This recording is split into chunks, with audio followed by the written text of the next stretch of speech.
अरे मित्रों नमस्कार। हमारे फिजिकल गुरु चैनल में आपका स्वागत है।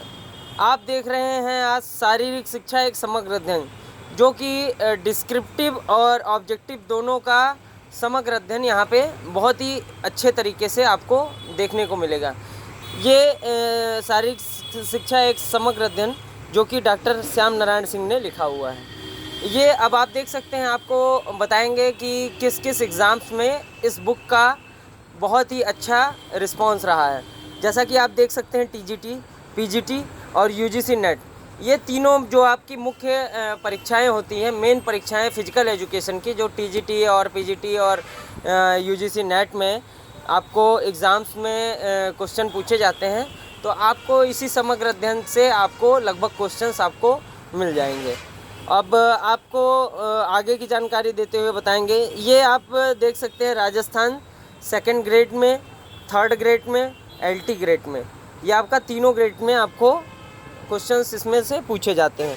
साथ ही साथ डीएसएसबी में दिल्ली, मध्य प्रदेश प्रवक्ता और Uttar Pradesh TGT PGT, Uttarakhand TGT PGT, Bihar TGT PGT, Jharkhand PGT TGT और साथ ही साथ हरियाणा पीजीटी टीजीटी एग्ज़ाम्स में इस बुक का बहुत ही अच्छा महत्व है। अब नेक्स्ट चरण में आप आते हैं। जैसा कि आप देख सकते हैं, ये शारीरिक शिक्षा एक समग्र अध्ययन specially for TGT, PGT, UGC net के लिए है, जो कि प्रोफेसर असिस्टेंट प्रोफेसर एवं अध्यक्ष शारीरिक शिक्षा विभाग, सनातन धर्म महाविद्यालय मुजफ्फरनगर से डॉक्टर श्याम नारायण सिंह ने लिखा हुआ है। इस बुक का जो है मुख्य उद्देश्य है फिजिकल एजुकेशन के लगभग सभी एग्ज़ामों में क्वेश्चंस जो पूछे जाते हैं उसका इसमें निचोड़ आपको मिलेगा। अब आप नेक्स्ट आप देख सकते हैं, इसमें आपका विषय सूची में आ जाते हैं। विषय सूची में आपको देखना होगा। इसमें आपका पहला पार्ट है भाग 1 में शारीरिक शिक्षा का परिचय एवं सिद्धांत। इसके अंतर्गत आपके शारीरिक शिक्षा का अर्थ, परिभाषा, शारीरिक शिक्षा की अवधारणा, शारीरिक शिक्षा के क्षेत्र के बारे में, शारीरिक शिक्षा के लक्ष्य और उद्देश्य के बारे में, साथ ही साथ आधुनिक युग में शारीरिक शिक्षा का महत्व के बारे में, और नेक्स्ट आपका आ जाता है शारीरिक शिक्षा का सामान्य शिक्षा से संबंध के बारे में, और लास्ट जो पहला चैप्टर है सिद्धांत एवं परिचय में शिक्षा, कला एवं विज्ञान के बारे में, शारीरिक शिक्षा एवं कला एवं विज्ञान के बारे में यहाँ आपको देखने को मिलेगा। अब इसी चरण में आपको सेकंड चैप्टर में आते हैं शारीरिक शिक्षा का दर्शन शास्त्रीय आधार। यहाँ पे आपको उसमें आपका क्या क्या पूछा जाता है मैक्सिमम, आदर्शवाद के बारे में, व्यवहारशीलतावाद के बारे में, प्रकृतिवाद के बारे में, यथार्थवाद के बारे में, मानववाद के बारे में, उसके बाद क्षण भंगुरता के बारे में और दर्शन की विभिन्न अवधारणाओं के बारे में। अब ऐसे ही नए चैप्टर में आते हैं। तीसरा चैप्टर शारीरिक शिक्षा का जैविक विकास।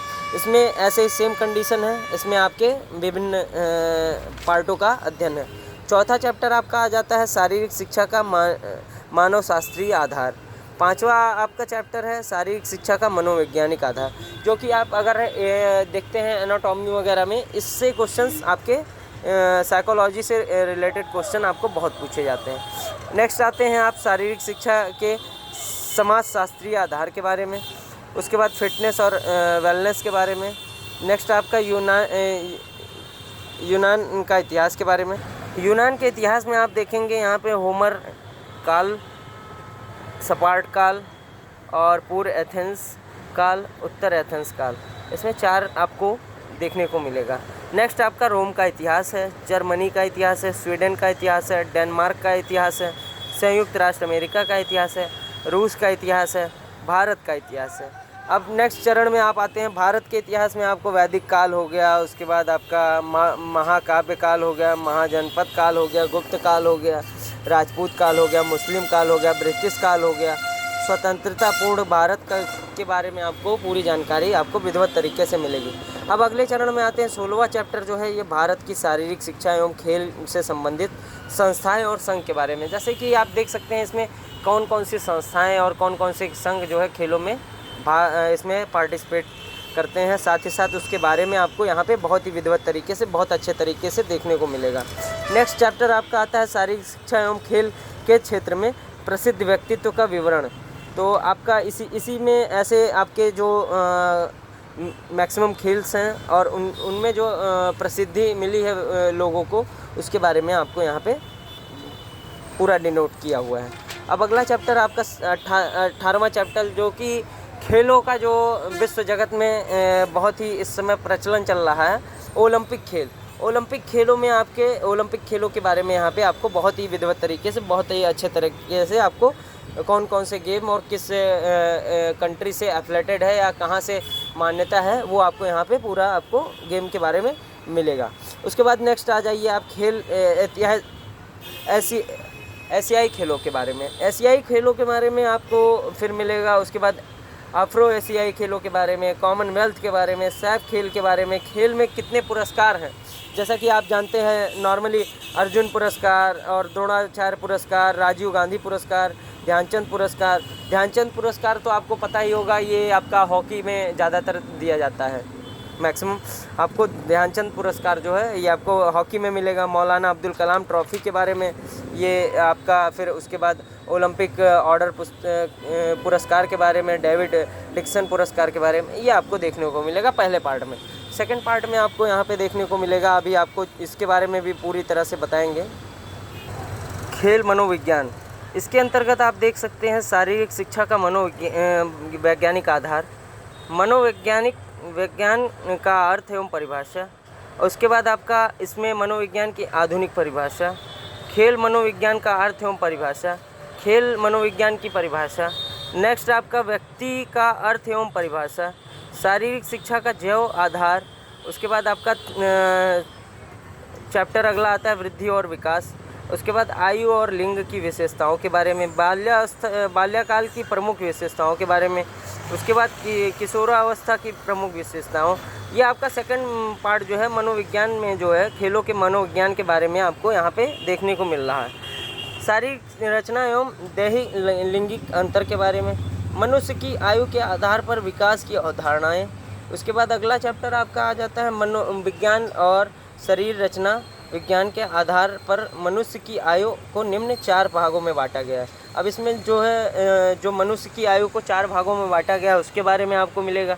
उसके बाद नेक्स्ट आपका वृद्धि और उनके विकास के सिद्धांत के बारे में, व्यक्तित्व की परिभाषा के बारे में, व्यक्तित्व का वर्गीकरण के बारे में।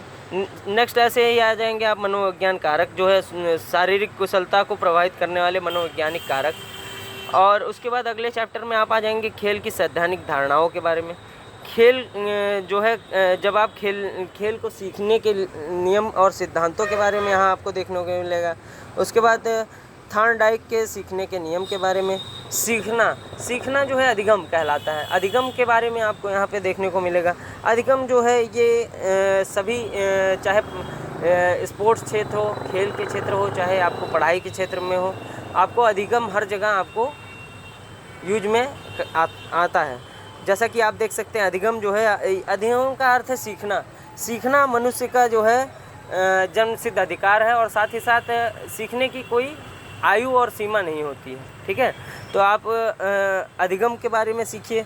उसके बाद यहाँ पे सीखने अथवा प्रशिक्षण का स्थानांतरण के बारे में। उसके बाद नेक्स्ट आपका आ जाएगा अभिप्रेरणा के बारे में। उसके बाद अगला आ जाएगा मनुष्य की आयु के आधार पर विकास की अवधारणाओं के बारे में। नेक्स्ट चैप्टर आपका आ जाएगा दर्शन शास्त्र। उसके बाद नेतृत्व के बारे में। उसके बाद आपको यहाँ पे देखने को मिलेगा प्रक्षेपी विधियों के बारे में। और उसके बाद आपका नेक्स्ट चैप्टर आपका आ जाएगा विधियाँ, वस्तु विधियाँ। उसके बाद वस्तुनिष्ठ यहाँ पे जितनी भी विधियाँ हैं उसके बारे में। उसके बाद मानव क्षमता एवं अक्षमता परीक्षण के बारे में। उसके बाद क्षमता परीक्षण के बारे में। उसके बाद नेक्स्ट आपका आ जाएगा शारीरिक शिक्षा में प्रयोग होने वाले सिद्धांतों और नियमों और परीक्षण के बारे में।